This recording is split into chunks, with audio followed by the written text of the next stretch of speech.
Pemirsa, rencana adanya penyuaraan ketidakpuasan pelaku pariwisata Bali karena sudah hampir 2 tahun terpuruk lewat demo dan turun ke jalan mencuat dalam beberapa hari belakangan.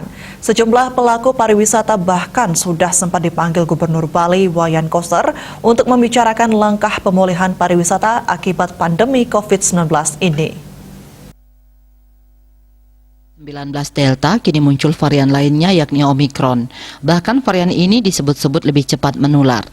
Organisasi Kesehatan Dunia WHO mengelompokkan varian baru Omikron ke dalam kategori kewaspadaan tertinggi atau varian of concern VOC berdasarkan pengamatan pada perkembangan mutasi yang cepat. Nah, untuk itu kita mesti waspada dan tetap disiplin prokes. Adanya varian baru ini, masyarakat berharap tidak sampai ke Indonesia terkhusus Bali. Jika hal itu terjadi, maka akan terjadi gelombang ketiga. Tetap berdoa kepada Yang Maha Kuasa agar dijauhkan dari mara bahaya.